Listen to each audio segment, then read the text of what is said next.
नमोस्तस्ते नमोस्तुते व्यास विशालबुद्धे पुल्लारविन्दाय तपत्रनेत्र येना त्वया रततेन पूर्णा प्रज्वालितो ज्ञान मया प्रदीप या देवी सर्वभूतेषु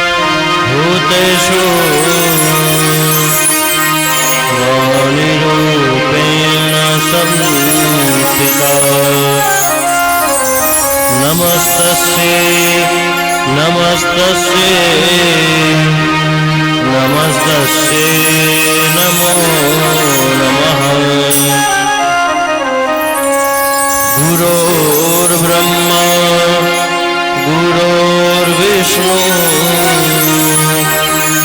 गुरुदेवो महेश्वर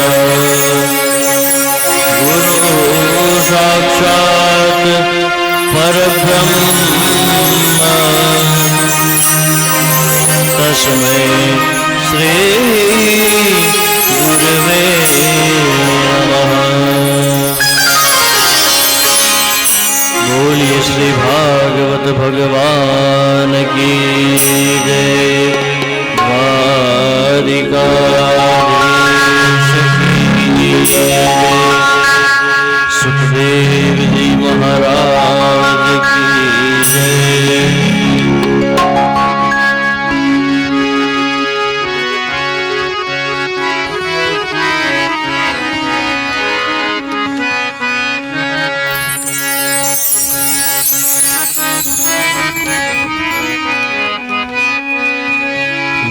कुंज मां बिराजे घनश्याम राधे राधे। कुंज मां बिराजे घनश्याम राधे राधे। मां बिराजे घनश्याम राधे राधे। घनश्याम राधे राधे। श्याम राधे राधे घनश्याम राधे राधे। राधे राधे घनश्याम राधे राधे।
राधे राधे घनश्याम राधे राधे राधे राधे घनश्याम राधे राधे राधे राधे घनश्याम राधे राधे राधे राधे घनश्याम राधे राधे कुंजवा में राधे कृष्ण राधे राधे कुंजवा में राधे घनश्याम राधे राधे कुंजवा में राधे घनश्याम राधे राधे कुंजवा में राधे घनश्याम राधे राधे घनश्याम राधे राधे घनश्याम राधे राधे राम राधे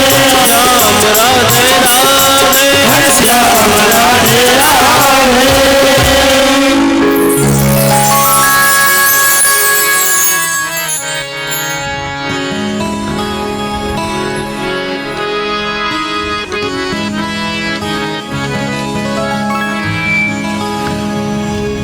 श्री हरिम परमानंदम उपदेष्टारमीश्वरम व्यापकम सर्वलोकानां कारणं तम नमाम्यहम्।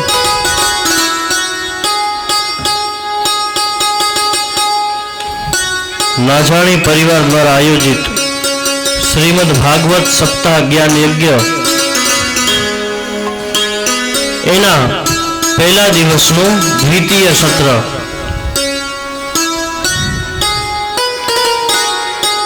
आओ आ कथा गंगानो मंगल प्रारंभ करिए અને જેમ ગંગાજીનો વેગ આગળ વધતો હોય એ રીતે એ વેગ સાથે આપણે પણ આગળ તરતા જઈએ।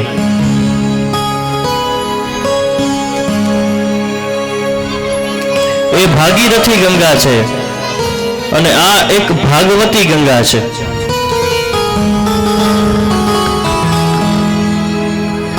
ભાગીરથી ગંગામાં તો સ્નાન કરીએ ત્યારે આપણા પાપ બળી જાય છે, પરંતુ આ ભાગવતી ગંગાના ખાલી મંડપમાં પણ જો આપણે બેસી જઈએ,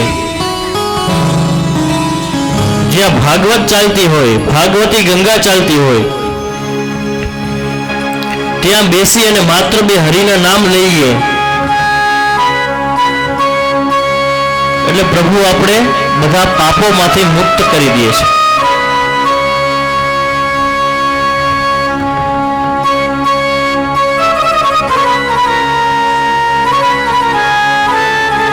સવારના સત્રમાં આપણે જોયું કે મહાત્મ્યમાં ભગવાન શ્રી કૃષ્ણને प्रणाम करता कहियो सच्चिदानंद रूपाय विश्वोत्पत्त्यादि हेतवे तापत्रय विनाशाय श्री कृष्णाय वयम नमः। जे त्रणेय तापो ने हरनारा छे, ताप एटले दुख, जे अमारा दुखो ने हरनारा छे, हे परमात्मा, हे प्रभु, अमे सौ तमने वंदन करीए छीए।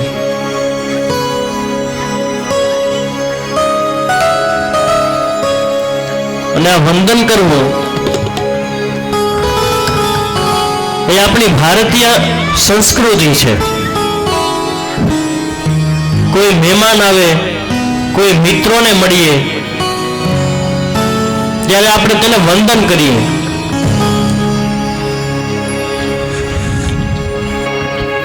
અને વંદન કરવું એ કેના લક્ષણ છે? તો કહ્યું કે વંદન કરવું એ એક વૈષ્ણવના લક્ષણ છે।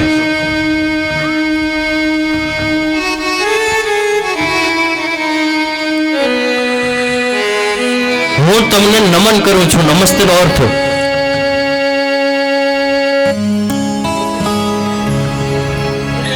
આપણે બીજા પાસે નમીએ છીએ।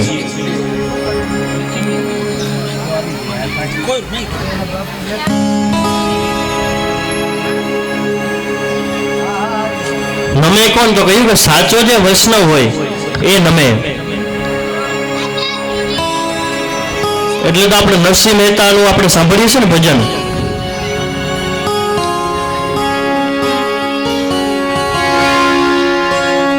વૈષ્ણવજન તો એને કહીએ જે પીડ પરાઈ જાણે રે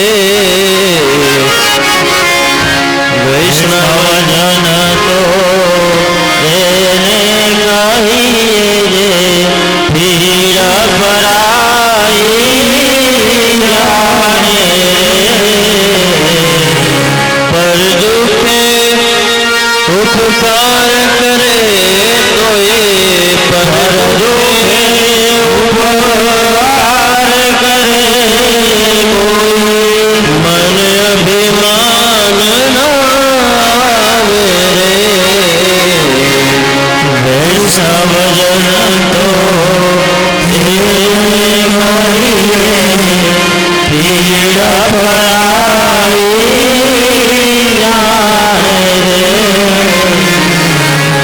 સકળ લોકમાં સૌને વંદેજી નિંદા ના કરે કેની રે સકળ લોકમાં સૌને વંદે નિંદા કરે કોઈ વાચ કાચ મન નિશ્ચલ રાખે વાચ કાચ મન નિશ્ચલ રાખે ધન ધન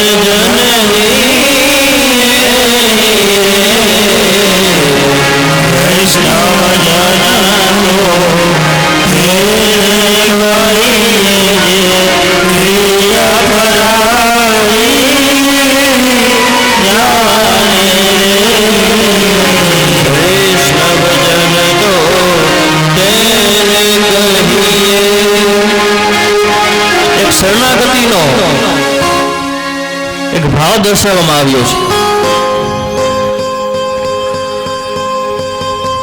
ઉમાશંકર જોશી એમ લખે છે કે 3 વાના મુજને મળ્યા હૈયું મસ્તક અને હાથ 3 વાળા મુજને મળ્યા હૈયું મસ્તક અને હાથ બહુ દઈ દીધું નાથ હવે જોતું નથી માગવું માટે નમઃ થી પ્રારંભ કર્યો છે. શ્રી કૃષ્ણાય વયમ નમઃ. અમે સૌ મળીને શ્રી કૃષ્ણને વંદન કરીએ છીએ.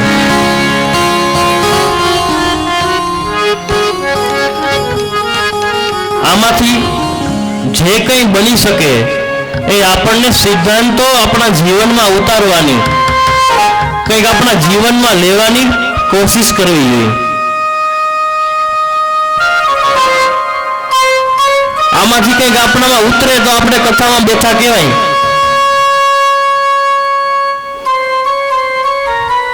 બાકી આપણે તો કથામાં બેઠા હોય પણ કથા આપણામાં ન બેસે તો એ શું કામનું?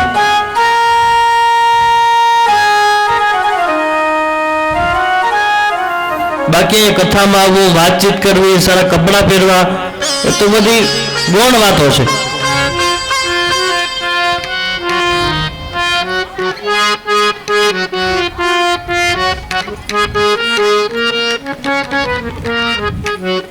પરંતુ પ્રભુની ઓળખાણ ક્યાં થાય તો કહ્યું કે સત્સંગમાં, અને સત્સંગ એ આનંદ સ્વરૂપ છે. જ્યાં તમને આનંદની અનુભૂતિ થાય ત્યાં ભગવાન છે.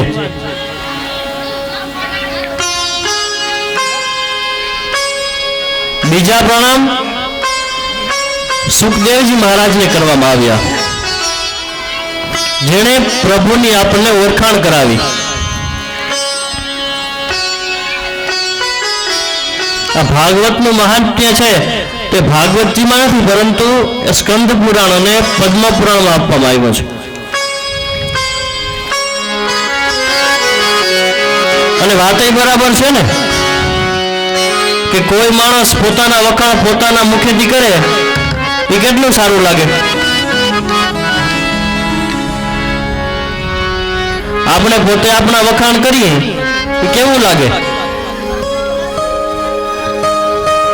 આપણું મંડપ સર્વિસ હોય અને આપણે પોતે આપણા વખાણ કરી રાખીએ કે ના ના બહુ સારા મંડપ છે ને આમ છે ને તેમ છે ને, તો ગાંઠના કોક માણસ આપણી ઠેકડી કરે, મસ્તી કરે કે જોતા પોતાના જ વખાણ કર્યા રાખે છે.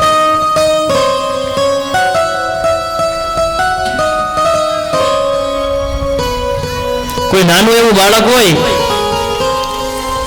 એ રસ્તા ઉપર જતું હોય ને કદાચ એને કોઈ કિંમતી હીરો મળે તો એ બાળકને તો ક્યાં ખબર છે કે આ કિંમતી હીરો છે?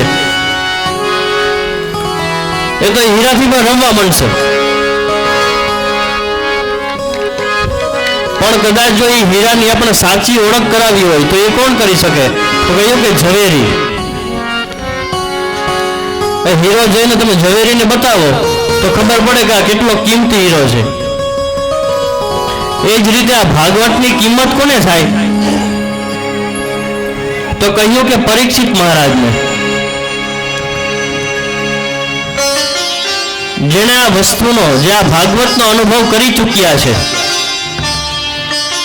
જેને આ ભાગવત સાંભળી અને મોક્ષની પ્રાપ્તિ થઈ છે,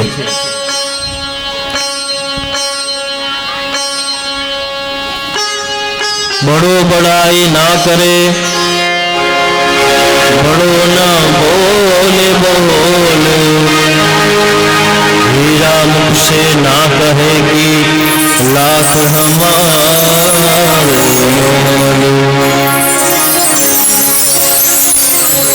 જે કોઈ સમજુ વ્યક્તિ હશે,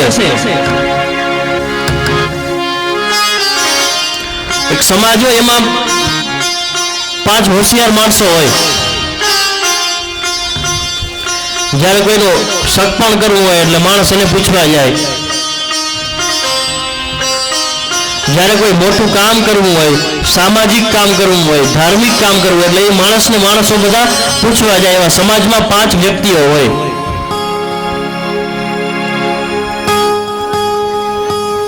પણ તમે ક્યારેક જોજો કે પોતાના વખાણ પોતાના મુખે નહીં કરતા હોય. તમે કોકને પૂછો કે મારે હવે મારા દીકરા કે દીકરીનું સગપણ કરવું છે, એટલે માણસો આંગળી એના તરફ ચીંધશે કે તમે એની પાસે જાઓ. બીજા માણસો કહેશે કે આ સારા વ્યક્તિ છે, નામચીન વ્યક્તિ છે સમાજમાં, તો તમે એની પાસે જાઓ, એ કંઈક કરશે.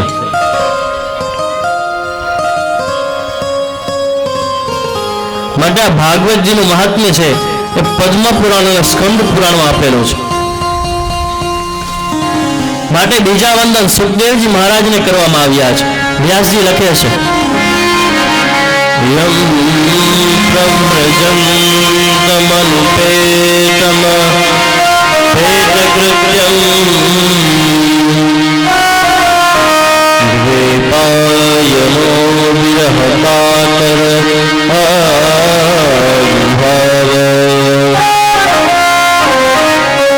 પુત્રે પિતન્મયતયાતર वो विनेदु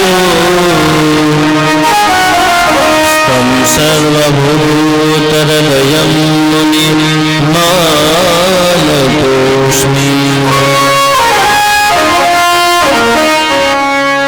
જેને જન્મતા જ વૈરાગ્ય લાગી ગયું છે એવા ભગવાન સુખદેવજી મહારાજ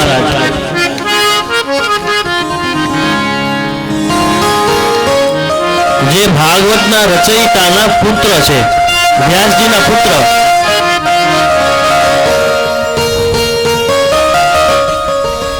એ જન્મતા જ ચાલવા માંડ્યા છે વૈરાગ્યના રસ્તે. જેને જન્મતા વૈરાગ્ય લાગી ગયું, એની પાછળ એના પિતાજી દોડ્યા છે કે પુત્ર ક્યાં જાય છે, ક્યાં જાય છે.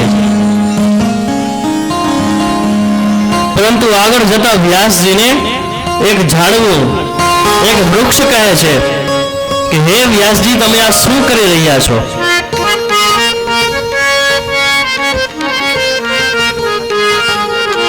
અમારું જે વૃક્ષનું ફળ હોય એ તો 2 દિવસમાં કે 3 દિવસમાં સડી જાય છે અને લોકોને ખાવા માટે કામ પણ નથી આવતું. તો પણ અમે તાપ, તડકો અને વરસાદ, આટલી ઋતુઓ, આટલી કષ્ટી સહન કરી અને અમારા ફળ છે એ બીજા માટે આપી દઈએ છીએ.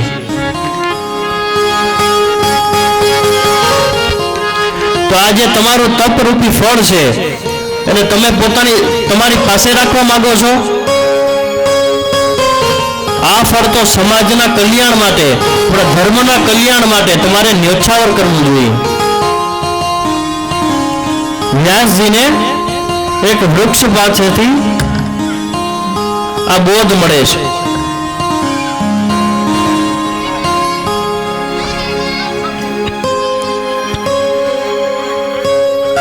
નૈમિષારણ્યના પવિત્ર જંગલમાં એક વખત 88,000 ઋષિમુનિઓ અને સૂત પુરાણી જ્ઞાનનું સત્ર ચલાવતા હતા.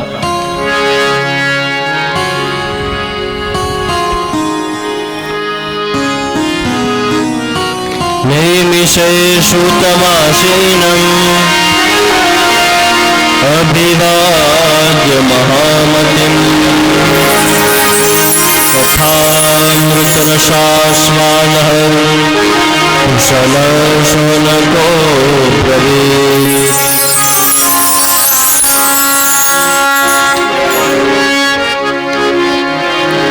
કથારૂપી અમૃતનું રસપાન કરવા, રસાસ્વાદન કરવા માટે અતિ કુશળ એવા શૌનક અને ઋષિમુનિઓ સૂત પુરાણીને એક પ્રશ્ન પૂછે છે. શું પૂછ્યું? અજ્ઞાન દ્વાત વિધ્વંસ કોટિ સૂર્ય સમપ્રભમ સૂતાખ્યાહી રસાસ્વાદઃ મમ કર્ણરસાયણમ.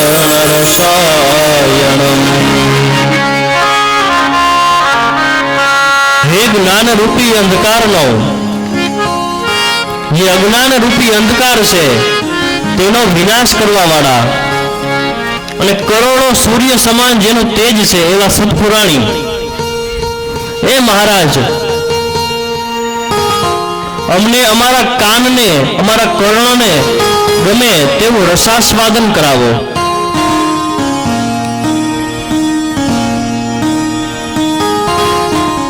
અમારા કાનમાં જઈ અને રસાયણ થઈ જાય તેવા અમૃતનો રસ અમારા કાનમાં ઘોડો.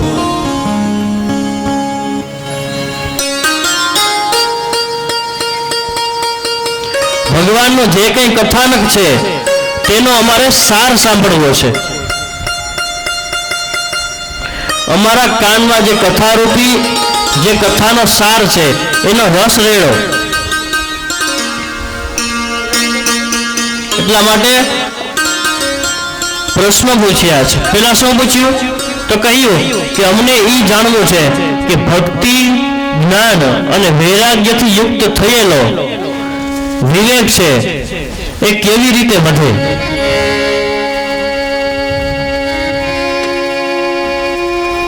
બીજું કહ્યું કે આ સંસારના માયા અને મોહમાં માનવી એકદમ અસુર થઈ રહ્યો છે. મનુષ્ય અત્યારે સ્વાર્થી બની ગયા છે. તો એ સ્વાર્થમાંથી છૂટવું હોય તો એનો શું ઉપાય છે?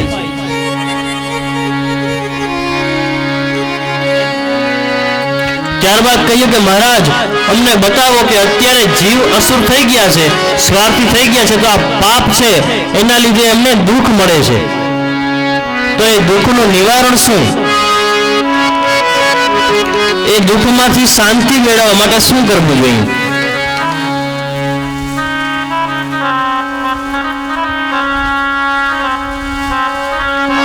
આ સંસારના માયા અને મોહમાંથી છૂટવું હોય તો શું કરવું જોઈએ? એવો અમને કલ્યાણકારીમાં કલ્યાણકારી અને પવિત્રમાં પવિત્ર એવો કાયમી ઉપાય બતાવો.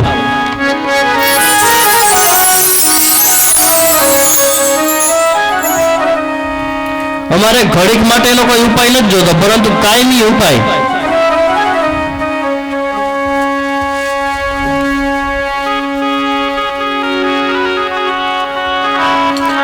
કહ્યું કે કલ્યાણ ક્યારે થાય?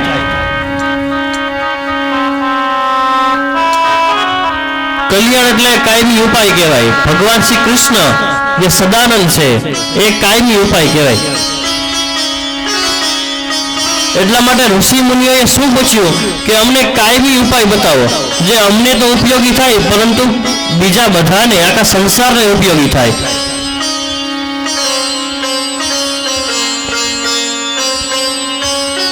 કહ્યું કે ઘડીક ઉપાય નથી જતો, જે કાયમી ઉપાય છે એ અમને સમજાવો.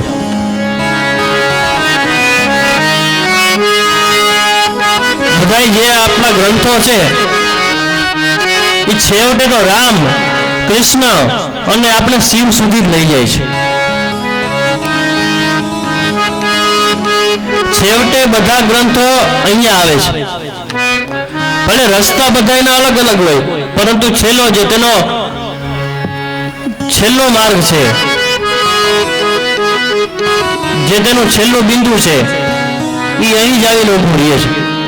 છેલ્લે બધા રસ્તા ભેગા થાય છે. માટે કહ્યું કે મહારાજ અમને કાયમી સાધન બતાવો. સદા સેવ્યા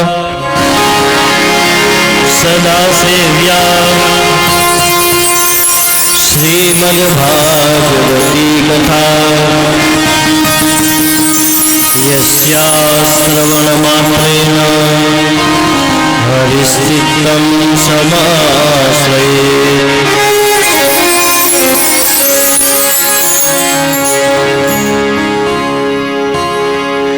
ચિંતામણિર્લોકસુખં સુરુદ્રો સ્વર્ગ સંપદં પ્રયચ્છતિ ગુરુપ્રીતો વૈકુંઠં યોગી દુર્લભમ. એમ કહ્યું છે કે જેની પાસે ચિંતામણી હોય, જેની પાસે ચિંતામણી હોય એ વ્યક્તિને કોઈ જાતની ચિંતા રહે નહીં. ચિંતામણીની પાસે તમે જાઓ અને કહો કે મારે હવે જમવાનું જોયું છે, એટલે તમને જમવાનું મળી જાય. તમે એમ કે મારે રહેવાનું મકાન નથી, એટલે રહેવાનું મકાન આવી જાય. કપડા નથી તો કપડા આવી જાય. જે મનુષ્યને ચિંતા હોય એ ચિંતામણી પાસે દૂર થાય. કલ્પ વૃક્ષની નીચે જો માણસ ઉભો રહે અને કઈ ઈચ્છા હોય, ઈચ્છા પોતાની પ્રગટ કરે કલ્પ વૃક્ષ નીચે, એટલે એ માણસની એ ઈચ્છા પૂરી થાય છે. પરંતુ કહ્યું કે સૌથી દુર્લભ શું છે? એટલે કહ્યું કે બધાયથી જો દુર્લભ હોય તો એ છે વૈકુંઠ.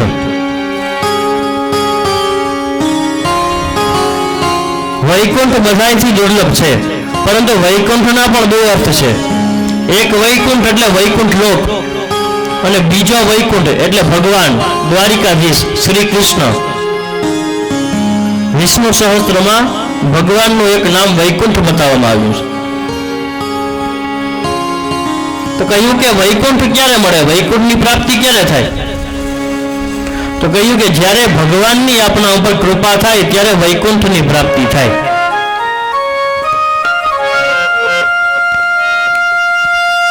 ભગવાનની કૃપા હોય તો બધી વસ્તુ મળે.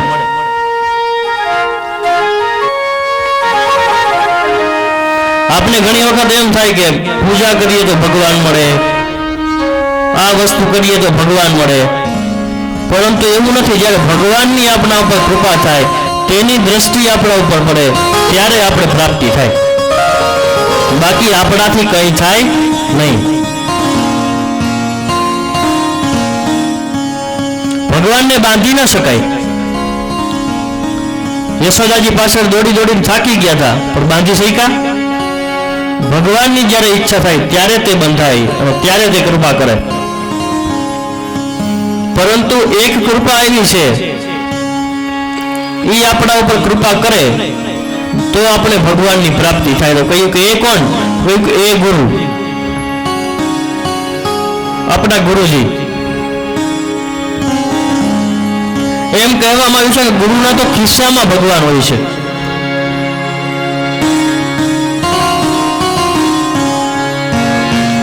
કોઈ બ્રાહ્મણ હોય, કોઈ ગુરુ હોય, કદાચ એ આપણે એક મૂર્તિ આપીને કહે કે અલ્યો આ ભગવાન છે, આની તમે પૂજા કરો, આની તમે અર્ચના કરો, આનો પાઠ કરો, આનું પઠન કરો, એટલે સમજી લેવાનું કે તમને ભગવાન મળી ગયા. ડાયરેક્ટ આપણને ભગવાન મળી ગયા. વચ્ચે જે સાધનાનો રસ્તો આવે એ આખો રસ્તો કપાઈ ગયો સાધનાનો. ઋષિ મુનિઓ છે, સંતો છે, મહંતો છે, મહાપુરુષો છે, કેટલા વર્ષો સુધી સાધના કરતા હોય તો એને ભગવત પ્રાપ્તિ માટે ઘણું ઝંખવું પડે છે, ઘણી મહેનત કરવી પડે છે. પરંતુ જો તમારા ગુરુ હોય એ તમારા પર કૃપા કરે એટલે તમને ભગવત પ્રાપ્તિ થાય અને થાય જ.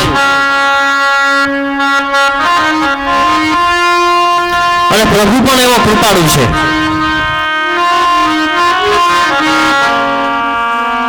કદાચ તમે ભાગવતની કથા સાંભળી હોય ને, ઘણી વાર સાંભળી હોય. ભાગવતની કથામાં કહેવામાં આવ્યું છે કે ગજેન્દ્ર હતો, જ્યારે કીચડમાં હતો એટલે કીચડમાંથી એક કમળનું ફૂલ, જ્યારે પોતે બળ કર્યું પણ બળ કઈ કામ ના આવ્યું એટલે છેવટે એ કીચડમાંથી એક કમળનું ફૂલ ઉપાડી અને ભગવાનની પ્રાર્થના કરી. ત્યારે લક્ષ્મીજીએ કહ્યું હા, અને જ્યારે લક્ષ્મીજી મોઢામાંથી હાથીમાંથી ખાલી હા બોલ્યા અને જ્યાં થી બોલવા જાય ને ત્યાં તો ભગવાન ગજેન્દ્રની પાસે પહોંચી ગયા હતા.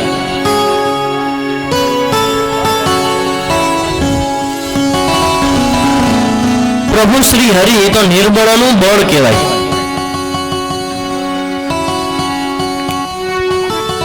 જ્યારે આપણે પોકારીએ ત્યારે હાજર થઈ જાય.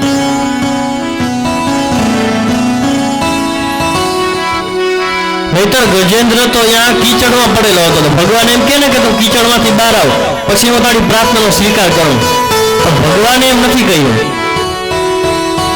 આ દુનિયા આપણે કદાચ તરછોડી શકીએ, પરંતુ જે પ્રભુ કૃષ્ણ છે, પરમાત્મા છે, એ એના મનુષ્યને, એના પુત્રોને ક્યારેય તરછોડતો નથી.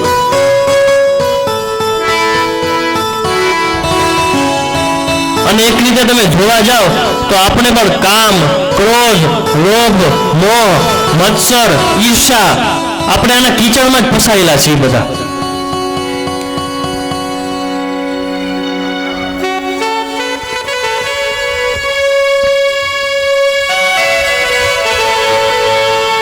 ક્યારે તમે એરપોર્ટ ઉપર ગયા હોય કે ક્યાંક મોટો નેતા આવતો હોય, ત્યાં તમે ગયા હોય એટલે તમે જોયું હોય કે ત્યાં એક મેટલ ડિટેક્ટર કહેવાય કે જો તમે લોઢું પહેર્યું હોય ને તો એમાંથી બીપનો અવાજ આવવા માંડે. એવું કદાચ પાપ અને પુણ્યનું કોઈ મશીન નીકળ્યું હોય, કયા મંડપની બહાર એક જણો ઉભો રહીએ, જેમાં અવાજ આવે કે પાપ કર્યો અને અંદર નહીં આવવા દેવા, તો આપણે કેટલા અહીંયા અંદર આવી શકીએ? તો તમે વિચાર તો કરો કે પરમ કૃપાળુ પરમાત્મા છે, કેટલો દયાળુ કહેવાય. આપણે ભગવાનને કેટલા પ્રિય હશું, કેટલા ગમતા હશું કે આપણે પોતાની આટલી નજીક બેસવા દઈએ છે.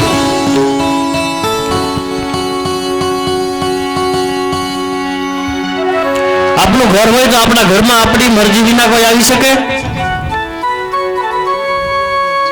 તો વિચાર કરો, આ મંદિર છે, આ કથા મંડપ છે, એટલે ભગવાનનું એક ઘર જ કહેવાય. તો ભગવાનની મરજી વગર આપણે અહીં બેસી શકીએ ખરા? અને છતાં પણ આપણે મંદિરમાં, ઘરમાં, આ કથા મંડપમાં જઈ શકીએ છીએ. તો વિચાર તો કરો કે ભગવાનને આપણે કેટલા પ્રિય હશું.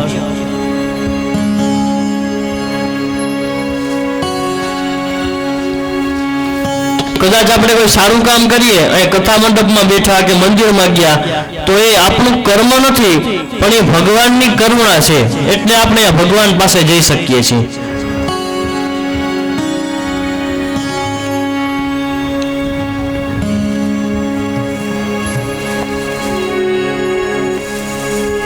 માટે કહ્યું કે આ સંસારનો જે ભય મટાડી શકે એવી બાબતો, કૃષ્ણની પ્રાપ્તિ કરાવે એવી બાબતો, અને હૃદયમાં પ્રેમ, કરુણા, ભક્તિ, આ બધી વસ્તુ વધારે એવું કઈ સાધન બતાવો. સોનકને સૂતપરાણીએ કહ્યું કે હું જે કહેવા જઈ રહ્યો છું ને એ કથા તો નારદજીએ પણ સાંભળી છે. ત્યારે સોનકે શું કહ્યું? લોક વિગ્રહ મુક્તસ્ય નારદસ્યાસ્તિરસ્ય ચ વિધિશ્રવે કુતઃ પ્રીતિ સંયોગે પુત્ર તેષઃ. જે આ લોકથી પર છે, જેવો આપણે ગાય દોવામાં જેટલો સમય લાગે એટલો સમય પણ નારદજી સ્થિર રહી શકતા નથી, એટલો સમય પણ સ્થિર નથી રહેતા, એટલો પણ એનો સમય નથી. તો વિચાર કરો કે ઈ કેમ કથા સાંભળી શકે? અને નારદજીએ જો કથા સાંભળી છે તો એનું કઈક મોટું કારણ હશે ને. એમને તો નારદજીએ કથા નહીં સાંભળી હોય. તો કહ્યું કે હા, એક મોટું કારણ છે. તો એ બાપજી, એ કારણ અમને સમજાવો ને.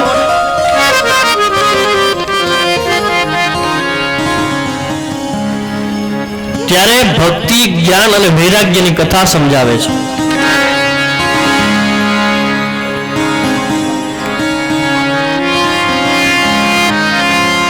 એક વખત દેવર્ષિ નારદ છે એ ફરતા ફરતા અને બદ્રી વિશાળમાં ગયા છે.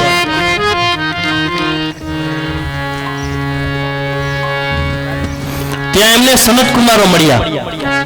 એટલે સનત કુમારોને નારદજી પ્રશ્ન પૂછ્યો. સનત કુમારોએ કીધું કે હે દેવર્ષિ, અહીં કઈ રીતે તમે કેમ અહીંયા આવ્યા? તમારે તો એક મિનિટનો, એક ઘડીનો પણ તમને સમય ના હોય. સનત કુમારોએ પ્રશ્ન પૂછ્યો, કથમ બ્રહ્મનદીન મુખઃ કુતશ્ચિંતા ભવાન ત્વરિતં ગમ્યતે કિતન કુતશ્ચાગમનં. હે પ્રભુ, તમારું મોઢું કઈક ચિંતામાં લાગે છે, તમે કઈક ચિંતિત લાગો છો. અને જ્યારે કોઈ સંત, કોઈ મહાપુરુષ, કોઈ ગુરુજીઓ ચિંતિત દેખાય ને તો સમજવું કે પોતાના માટે ચિંતિત નથી, પરંતુ સંસાર માટે થઈને ચિંતિત છે. સંત ક્યારેય પોતાના માટે દુઃખી થતો નથી. સંત તો બીજા માટે, પરમાર્થ માટે દુઃખી થાય છે.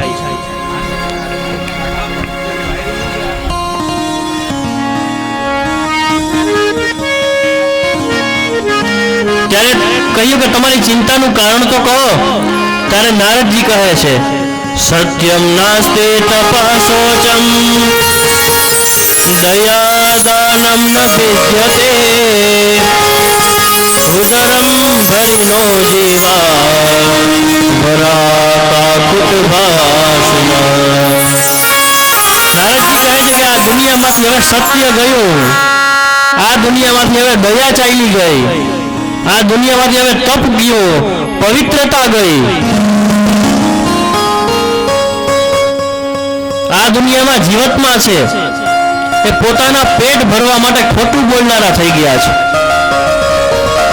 ઉદરમ ભરીનો જીવા વરા કાકુટ ભાષિન. પોતાનું પેટ ભરવા માટે થઈ અને ખોટું બોલે છે. લોકો કામી બન્યા છે, સ્વાર્થી બન્યા, આળસુ બન્યા, ક્રોધી બન્યા.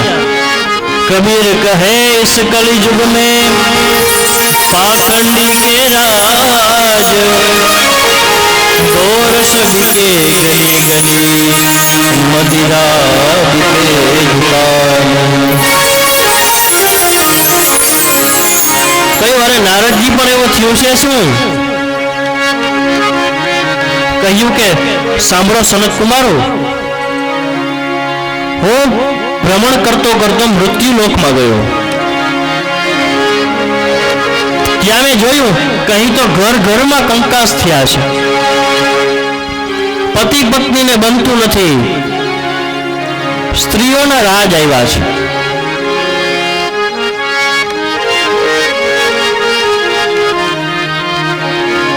ઘરમાં સ્ત્રીનું ચાલે છે, પુરુષનું નથી ચાલતું.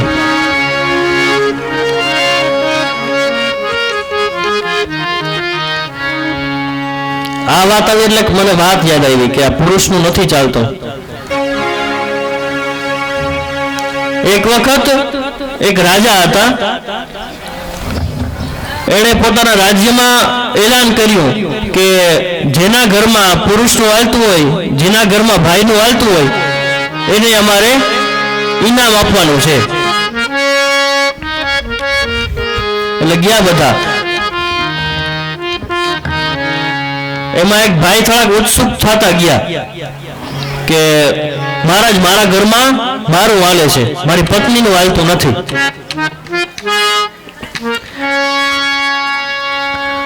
મહારાજ કે તારે શું ઇનામ જોઈએ છે? ઘોડીઓ રાખી દે, એક કાળી ઘોડી અને એક ધોળી ઘોડી. એટલે કહ્યું કે મહારાજ, આ કાળી ઘોડી મને ગમે છે, એ લઈને હું જાઉં. એટલે ઘોડી લઈને ઘરે ગયા. એટલે પત્નીએ પૂછ્યું કે આ શું ઘોડી લઈ આવ્યા? કહ્યું કે આ રીતે મહારાજે એલાન કર્યું હતું અને એમાં હું ગયો અને કીધું કે મારું હાલે છે, એટલે હું કાળી ઘોડી લઈને મને મહારાજે ઇનામમાં આપી લાવ્યો. તો કે તમે થોડા, હું થોડી, આપણા છોકરા આમ જો ઈ જોડો, અને ઘોડી તમે કાઢી લઈ આવ્યા. અને થોડીક ક્ષણો ગઈ ને એટલે પાછો ગયો મહારાજ પાસે ઘોડી લઈને. મહારાજ કે એટલે તું પાછો ક્યાં આવ્યો? કે મહારાજ કે મારા પતિને પૂછ્યું, પણ એને બહુ કાળી ઘોડી મગજમાં ના બેઠી, એટલે હું પાછો ઘોડી બદલાવા આવ્યો. એટલે મહારાજ કે હવે આ ઘોડીને એટલે આ સફરજન લઈને તો પાછો જા તાર પત્ની આગળ. એટલે નારદજીએ કહ્યું કે પૃથ્વીમાં સ્ત્રીઓના રાજ આવ્યા છે.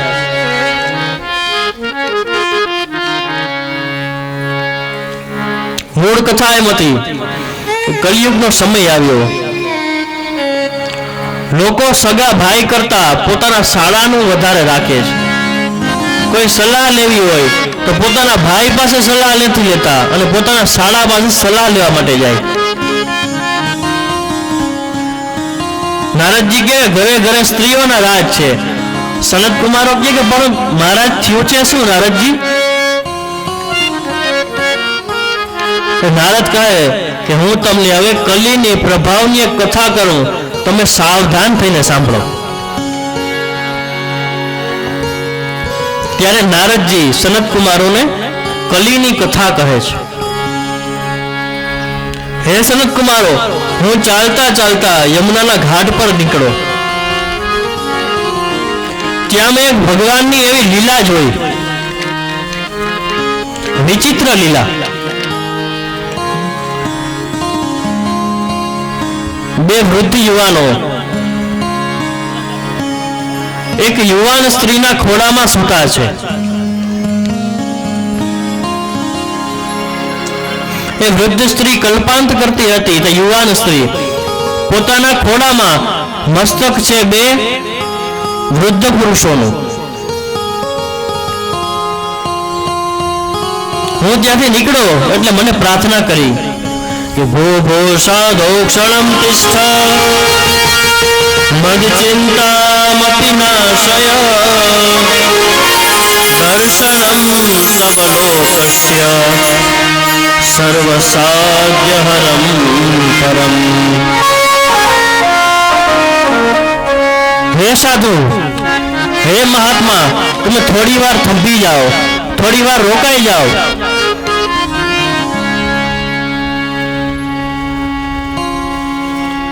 એ નારદજીએ પૂછ્યું કે હે દેવી, તમે કોણ છો? તમે કોણ છો અને આ તમારા ખોળામાં જે બે મસ્તક રાખીને વૃદ્ધ પુરુષો સૂતા છે એ કોણ છે? અને તે સ્ત્રી બોલી, અહમ ભક્તિ રીતિ ખ્યાતા હેમો મે સ્તનયો મતો જ્ઞાન વૈરાગ્ય નામાનો કાલ યોગેન ગર્ગરો. તે યુવતીએ કહ્યું કે હું ભક્તિ છું અને આજે મારા ખોળામાં બે વૃદ્ધ પુરુષો સૂતા છે એ બીજા કોઈ નહીં, મારા પુત્રો જ્ઞાન અને વૈરાગ્ય છે.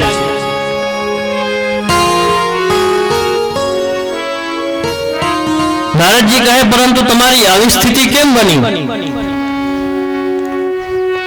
ત્યારે ભક્તિ મહારાણી કહે છે કે આ તો કલિયુગનો પ્રભાવ છે. કલિયુગના પ્રભાવને લીધે અમે ત્રણેય જીર્ણ બન્યા હતા, વૃદ્ધ બન્યા હતા. અમે યમુનાના કિનારે આવ્યા, અમે સ્નાન કર્યું ત્યારે હું તો યુવાન થઈ ગઈ, પરંતુ મારા પુત્રો છે એ વૃદ્ધના વૃદ્ધ જ રહ્યા. અરે ભક્તિ, તું તો ભગવાનની પ્રિય છે.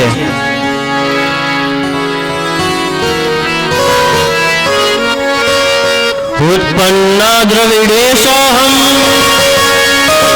વૃદ્ધિમ કર્ણાટકે ગતા ક્વચિત મહારાષ્ટ્રે ગુર્જરે જનતા ગતા.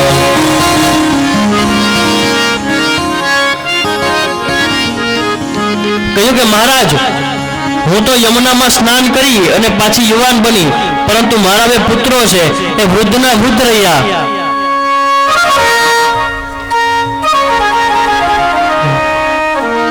તમે કૃપા કરી અને મારા પુત્રોને પાછા સાજા કરો, પાછા યુવાન બનાવો, નહીતર હું વિદેશ ચાલી જઈશ. નારદજીએ કહ્યું કે હે દેવી, તમે ચિંતા ના કરો, ભગવાન હરિ તમારું કલ્યાણ કરશે. ત્યારે નારદજીએ વેદ મંત્રો ગાયા. સહસ્રશીર્ષા પુરુષઃ સહસ્રપાત સભૂમિકો સર્વદ્રદ્વાદ્યદિતદશાકુલમ. વેદોના ઘોષ કર્યા, પરંતુ જ્ઞાન વૈરાગ્ય જાગે, પરંતુ આળસ મરડી અને પાછા સૂઈ જાય છે.